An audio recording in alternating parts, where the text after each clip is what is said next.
un gen y aberraciones cromosómicas, tenemos que la exposición a radiación ocasiona efectos adversos en los descendientes, mutaciones ocurridas en las células sexuales, y el cáncer va a ser por mutación en células somáticas.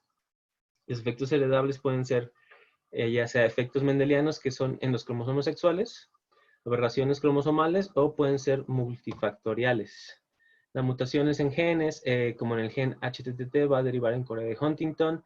En el gen HEXA va a derivar en la enfermedad de Tay-Sachs. En el gen CFTR va a derivar en fibrosis quística, RB en retinoblastoma, por mencionar algunos. También puede haber mutaciones dominantes o recesivas ligadas al sexo. Todo esto se va a explicar posteriormente. Y en cuanto a aberraciones cromosómicas, pueden ser numéricas, como el síndrome de Down, cromosopatía 21. Puede haber muertes de embrión también. Y en cuanto a aberraciones, muerte embrionaria o retraso mental. Hablando de translocaciones, puede haber un extra cromosoma 13 en el síndrome de Patau. Y si hablamos de multifactoriales, puede haber anormalidades congénitas presentes al nacimiento, defectos del tubo neural, labio, paladar hendido. Enfermedades crónicas de presentación en adulto, pueden ser diabetes, hipertensión esencial y enfermedad coronaria, también todos derivados de multifactoriales. En cuanto a los efectos mendelianos, son aquellos causados por mutaciones en genes únicos, localizados en autosomas o en los cromosomas sexuales. La mutación puede ser un cambio en la estructura del DNA y pueden involucrar la composición de la base, secuencia o ambas. Los cambios cromosómicos van a ser anormalidades ocasionadas por cambios en la estructura del cromosoma o en el número de cromosomas. La radiación en cuanto a cambios en el número no directamente ligados, sin embargo, pueden ocasionar ruptura de cromosomas y errores en la distribución. Y estas rupturas pueden conllevar a translocaciones. En el componente de mutación, otro término que tenemos que revisar, que van a ser dos piezas básicas que conllevan a tasa base de mutaciones espontáneas, duplicación de dosis, que en el corte de un Gray, y es variable para cada tipo de efecto heredable. En cuanto al componente de mutación, para la primera generación luego de la exposición a radiación, tenemos que el componente de mutación para dominantes y ligados a X va a ser de 0.3, para los recesivos va a ser 0 o cercano a 0, y para los multifactoriales 0.01 o 0.02. El ICRP menciona una estrategia para estimar los riesgos heredados basados en datos de dos primeras generaciones calculados por el UNCER del 2001, que están explicados en la tabla de la derecha. Los datos se refieren a una población reproductiva. La población total cae en todas las edades y asumiendo que una expectativa de 75 años y una edad media reproductiva que cesa a los 30 años, el riesgo de coeficiente para la población es de 30 sobre 75. Esto es un 40%. Esto no deja de ser un riesgo aumentado de 2% por ciber. Y en la población económicamente activa, más de 18 años en un ciclo reproductivo de hasta los 30 años, es decir, 30 sobre 18, que es 12 sobre 75, que es la edad que nos deja en el 16% de la población, es decir, 0.1% por ciber expuesto.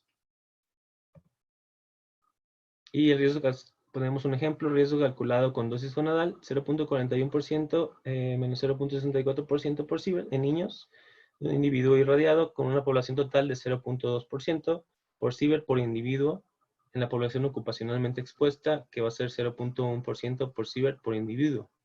No más de 1 a 6% de mutaciones espontáneas son atribuidas a la radiación natural. Ahora pasando a las preguntas astro.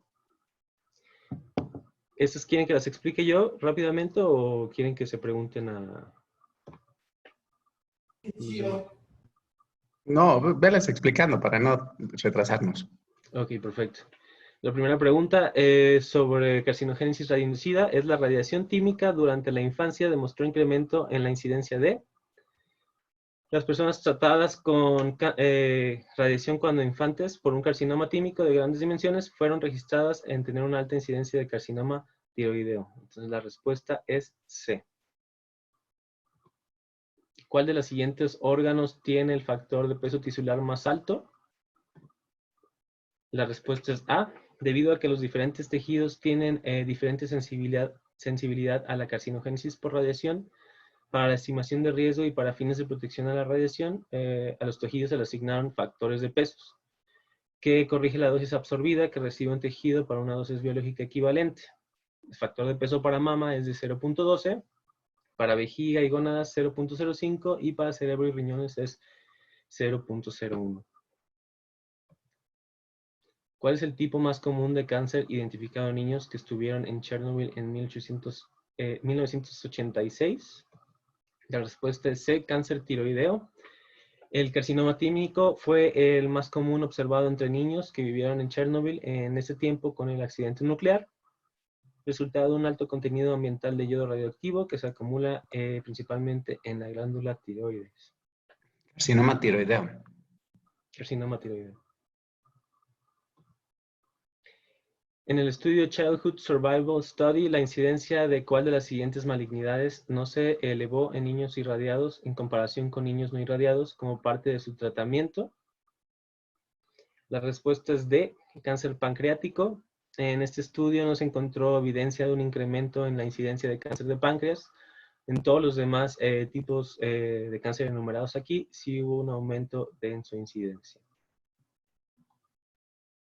¿Cuál de los siguientes enunciados es falso respecto a la carcinogénesis radioinducida?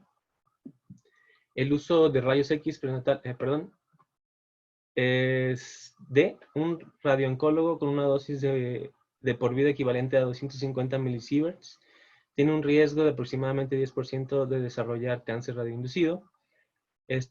Usaron una estimación de baja tasa de dosis para la población de 0.04 por neoplasias radioinducidas por sievert y asumiendo que una extrapolación lineal de riesgo estimado a 0.25 sieverts, estaría anticipando que esta persona, el radiooncólogo, tendría el 1% de riesgo para desarrollar cáncer como resultado de sus actividades como radiooncólogo. 10%, ahí se me fue un 0. Aproximadamente, ¿cuántas neoplasias fatales serían inducidas por el uso de tomografías?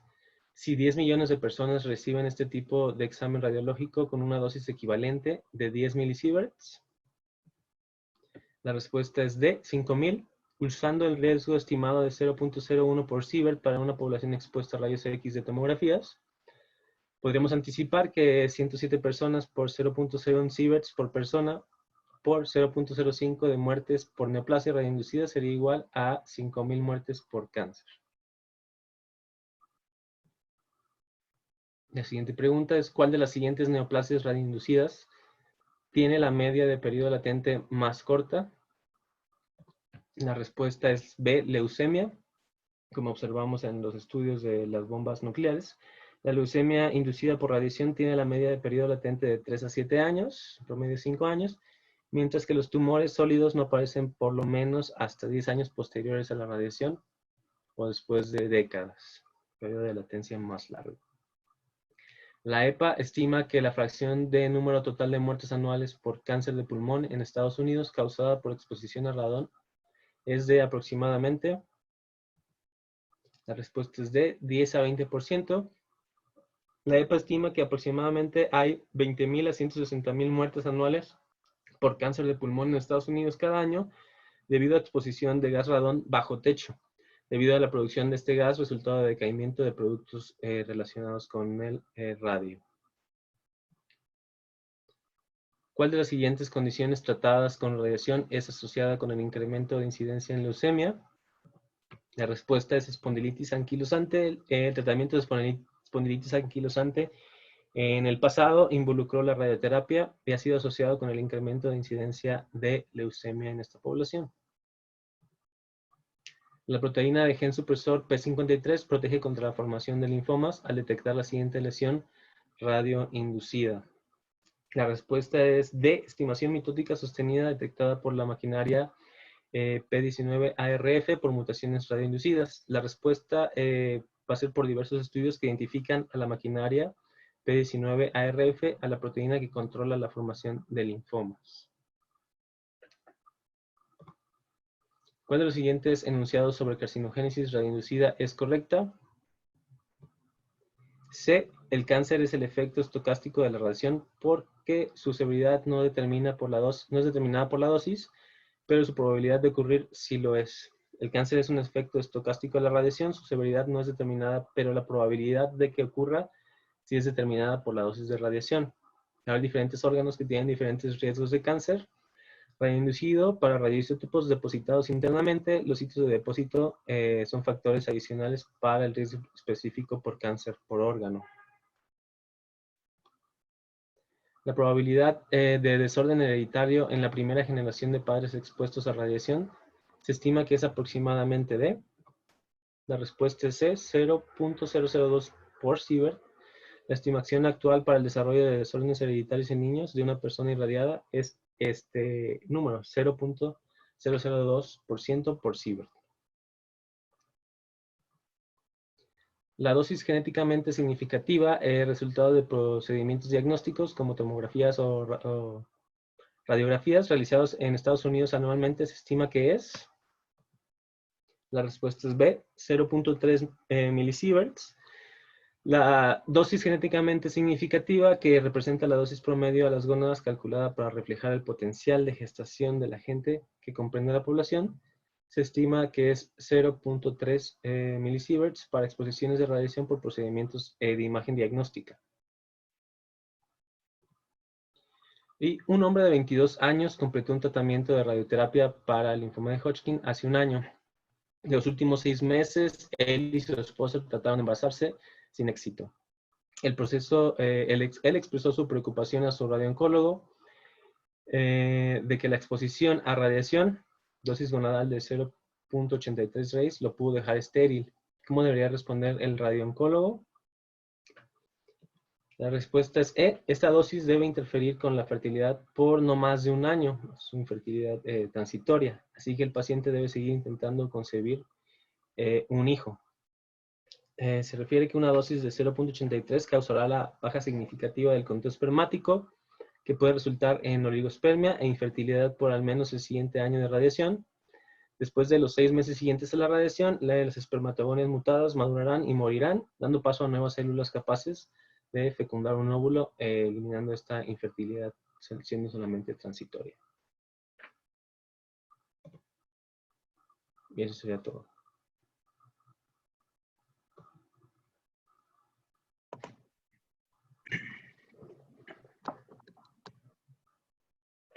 ¿Comentarios o preguntas? Sí. Te faltó solamente definir bien los criterios de Cahan para definir un tumor radioinducido. ¿Cuáles son? Los criterios de Cahan. Cahan. Cahan. No los tengo esos, doctor. ¿No los viste en ninguno de los libros que revisaste? No los vi. ¿Mande? No, yo no los encontré esos. Bueno, son 3 principalmente. Uno es que en la zona que radiaste esté el segundo primario. Okay. El otro es que... ¿Sí? Y el periodo de latencia, que quedaba como 5 años, que estaban por disminuirlo a menos tiempo.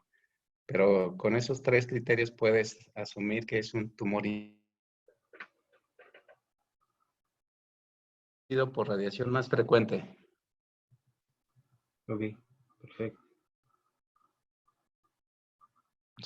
¿Cuál es el tumor inducido por radiación más frecuente?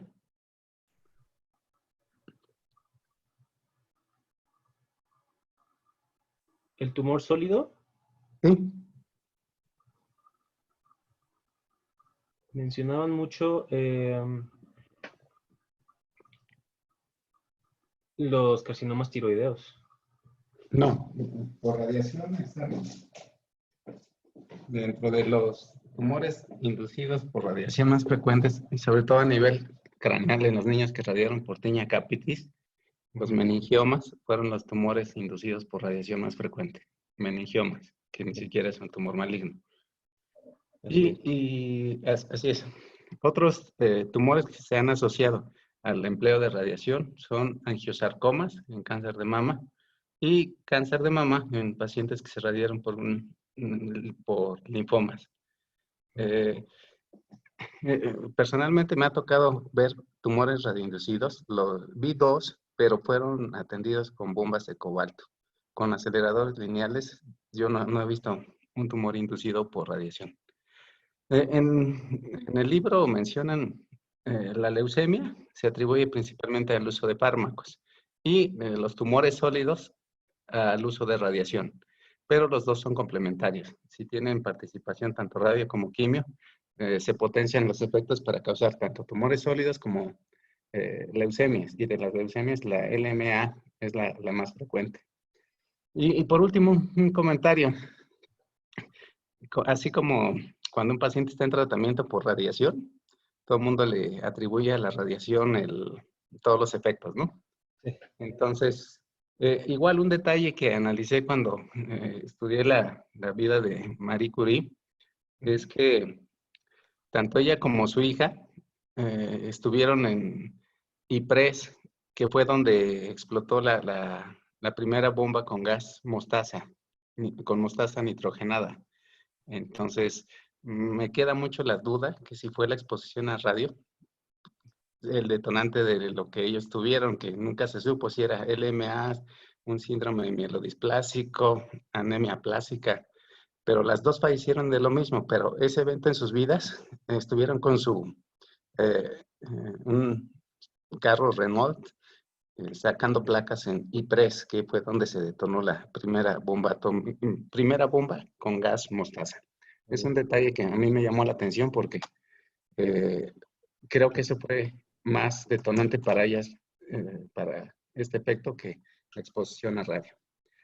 Doctora Sandy, ¿tiene algún comentario?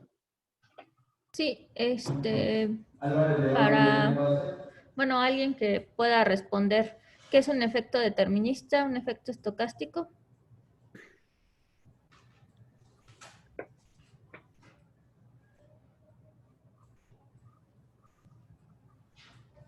Yo le contesto, doctora, para que... Ok. Estocástico no tiene umbral de dosis, no influye para nada la dosis. Determinista tiene un umbral de dosis para cada órgano. Entonces, estocástico es probabilístico, determinístico es causa-efecto. Ok. En efecto, y Salvador, que levantó la mano. Entonces, ¿qué sería carcinogénesis? O sea, un tumor, ¿qué sería? ¿Estocástico o determinista? Es que, o sea, a pesar de que el determinista va incrementando con la dosis, o sea, también el mismo estocástico va a ir aumentando esta misma probabilidad de la ocurrencia conforme va a ir incrementando la dosis, pero sin tener un límite específico. Entonces, quedaría dentro de la categoría de estocástico. Es así. El cáncer es un ejemplo de la carcinogénesis, mutagénesis, teratogénesis, efectos heredables, son ejemplos de efecto estocástico, ¿no? Uh-huh. Y ¿querías preguntar algo más? No, quería nada más, hacer pues como puntualizar sobre las diferencias entre las células gonadales, tanto masculinas como femeninas, nada más para que nos quede bastante claro por lo que comentaba Aymerich de la pregunta de Astro. O sea, generalmente en los hombres esta recuperación va a depender de la dosis. A pesar de ser dosis pequeñas que van en esterilidad temporal o azoospermias de 0.5 Grays, pues la recuperación sí la podemos ver dentro de un año, incluso para un límite de 2 Grays. Y esterilidad permanente generalmente va a depender de si es fraccionado o no. 6 Grays en dosis única generalmente es lo que se maneja. Y pues en las mujeres saber que estas dosis son más bajas y es más probable inducir en mujeres una falla ovárica permanente, ya que ellas nacen con un número limitado de ovocitos y pues ya estos ovocitos pues entran en el ciclo ovárico y finalmente van a ir muriendo uno tras uno, por lo cual el periodo de latencia o esterilidad en ellas no es temporal y con dosis pues incluso de 2 Grays en la premenopausia puede haber falla ovárica permanente o 12 Grays en la pubertad. Entonces, para así tenerlo claro al momento de los tratamientos, porque si hay pacientes, mujeres jóvenes que nos lo pueden preguntar. Ok. Y para Héctor, ¿los modelos de carcinogénesis leíste cómo se clasificaban?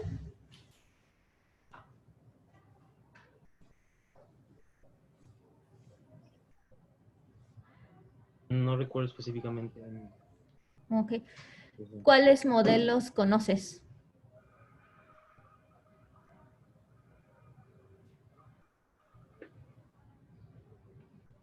Básicamente hay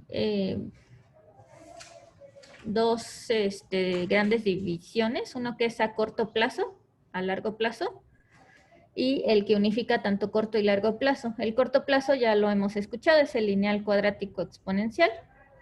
Hay otro que llaman semiempírico y hay otro que mencionaste también, que es el de, bueno, mencionaste en parte, iniciación, inactivación y proliferación. Los de largo plazo ya son los de multietapas, multiestadios, y consideran la expansión clonal. Y el más común es el que, o el que más, digamos, se conoce, es el que se acepta, es el que hablaste de iniciación, promoción, progresión, que es el que, pues vemos que una parte es reversible y a partir de promoción y progresión ya básicamente es irreversible, ¿no? Eso es, digamos, si se quieren meter un poquito más a fondo de cómo son los modelos para entenderlo un poco. ¿Y qué otra cosa les iba a preguntar? Nada más para repasar, ¿cuáles serían los efectos de radiación total? ¿Cómo se dividirían? Si quieres tú también, Héctor. Los efectos tampoco. Ajá, cuando irradias los... ¿recuerdas más o menos cómo son? Cuando radias a alguien más. ¿Algún R3? Creo que solo estás tú, Salvador. O Daniel. Pues serían principalmente los efectos hematológicos, porque a pesar de que en la mayoría de los esquemas de irradiación corporal total damos dosis relativamente bajas, pues las células hematopoyéticas van a ser las más radiosensibles. A pesar de que va a haber síndromes hematopoyéticos, síndromes neurológicos, o síndromes generales como astenia dinamia, pues el que tendríamos que tener más cuidado es el hematológico. Sí. ¿Y a partir de cuántos grays se ven los efectos hematológicos? No lo recuerdo, doctora. ¿Alguien más que lo recuerde? Revisen esa parte, revisen la parte de efectos hematológicos, gastrointestinales, neurológicos. Es algo que también pocas veces se ve. Sí. Y pues creo que nada más básicamente sería eso. Fue una clase que está resumida, es un tema más amplio, pero creo que lo lograste resumir bien. Y sobre todo las dosis que repasamos, bueno, para los R2, R3 que ya entraron a los cursos de protección radiológica, pues eso no lo olviden, no olviden repasarlo, ¿no? Porque es algo que van a estar continuamente también, se lo tienen que saber cuando venga la comisión y pues también para que ustedes cuando vean sus mediciones también sepan cómo están, ¿no? Nada más, doctor. Sí, igual nuevamente para repasar, para que no se les olviden. Síndromes que no deben radiar o evitar radiar. Ataxia, telangiectasia, el síndrome de Nijmegen y retinoblastoma bilateral. Si van a paliar a un paciente, palíenlo, pero con intento curativo a estos pacientes, de preferencia no los radien, solamente en el entorno paliativo. ¿De acuerdo? De acuerdo. Bueno, pues muchas gracias, doctora. Vamos al hospital. Sí. Si pueden subir la clase para que todos la tengamos. ¿De acuerdo? Hasta luego. Gracias. Gracias. Hasta luego.